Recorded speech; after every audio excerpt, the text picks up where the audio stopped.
حضرت داؤد علیہ السلام کی قوم کے 70,000 افراد سمندر کنارے ایلا نامی بستی میں رہا کرتے تھے، اور ان لوگوں کو اللہ نے ہزاروں نعمتوں سے نوازا تھا۔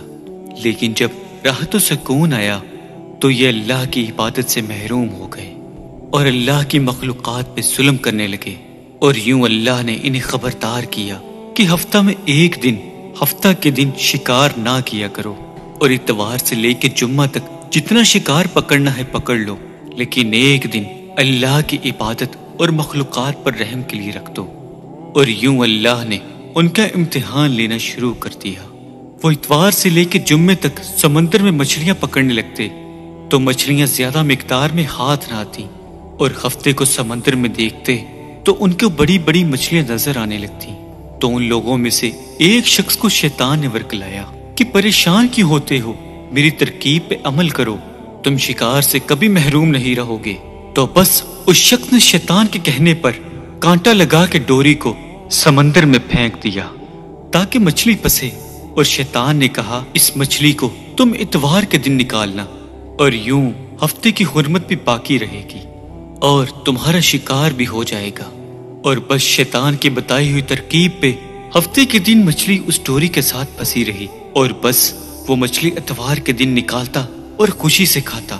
جب آس پاس کے لوگوں نے یہ تمام تر معاجرہ دیکھا تو اس نے ان سب کو بھی یہی ترکیب بتائی، اور یوں اس قوم کے کچھ لوگ ہفتے کے دن مچھلی پکڑنے کے لیے جال پھینکتے اور اتوار کے دن نکالتے، اور کچھ نے تو اس سمندر میں سے نالیاں بنا کے چھوٹے چھوٹے تالاب بنا دیے، کھڈے بنا دیے، تاکہ ہفتے کے دن جیسے ہی مچھلیاں یہاں سے گزریں تو اس تالاب میں پھنس جائیں، اور ہم اتوار کو ان مچھلیوں کو نکال کر خوب کھائیں گے۔ اس گاؤں میں کچھ اللہ کے خاص بندے بھی موجود تھے جو کہنے لگے، اے لوگو، اللہ نے ہفتے کے دن شکار کرنے سے منع کیا ہے۔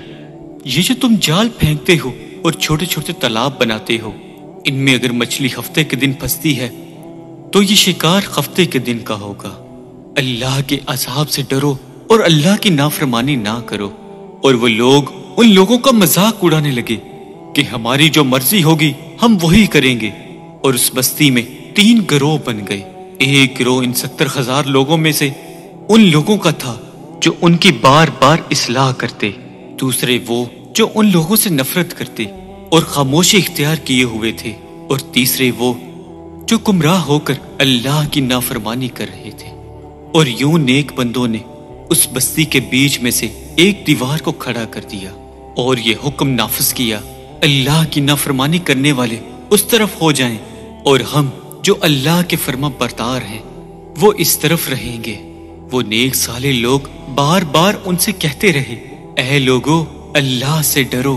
قوم سمود، قوم لوط کا جو حشر ہوا اس کو یاد کرو اور اللہ کی نافرمانی نہ کرو، ورنہ تم پہ بھی کوئی عذاب آئے گا۔ وہ سارے نافرمان جن کی تعداد تقریباً 12,000 تھی، سب ہنستے رہے اور کہتے رہے، یہ تو تمام تر کتابی باتیں ہیں، ہم پہ کوئی عذاب نہیں آئے گا۔ اور بس جیسے ہی وہ گروہ 2 حصوں میں تقسیم ہو گیا، ایک وہ جو اللہ کے فرما بردار بندے دیوار کے اس طرف تھے، اور دوسرے وہ جو اللہ کے نافرمان تھے اور دیوار کے اس طرف تھے۔ وہ نافرمان پوری رات ہنستے رہے اور مذاق اڑاتے رہے، اور وہ اللہ کے خاص بندے دیوار کے اس طرف اللہ سے معافی مانگنے لگے۔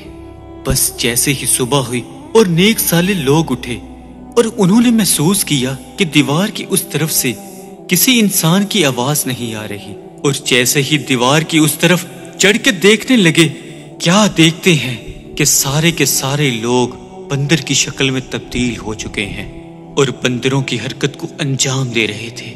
وہ جو صالح لوگ دیوار سے ان بندروں کو دیکھنے لگے، ان صالح لوگوں میں سے جو ان کے رشتہ دار تھے، انہوں نے ان بندروں کے کپڑوں سے اپنے اپنے رشتہ داروں کو جیسے ہی پہچانا تو وہ چیخ کے رونے لگے اور اللہ سے معافی مانگنے لگے۔ لیکن اللہ کا عذاب جب آتا ہے تو وہ ہو کے رہتا ہے۔ وہ 12,000 لوگ جو بندر بن چکے تھے کچھ بھی کھا پی نہیں رہے تھے، اور یوں 3 دن بعد وہ اس عذاب میں آ کر فنار ہو گئے۔ بے شک اللہ ان بندوں کو پسند نہیں کرتا جو اللہ کی نافرمانی کرتے ہیں۔ اے اللہ، ہم سب کو اپنا فرما بردار بندہ بنا اور ہمیں ایسا بنا جیسا تو ہمیں دیکھنا چاہتا ہے۔ اور ہماری مدد فرما، آمین۔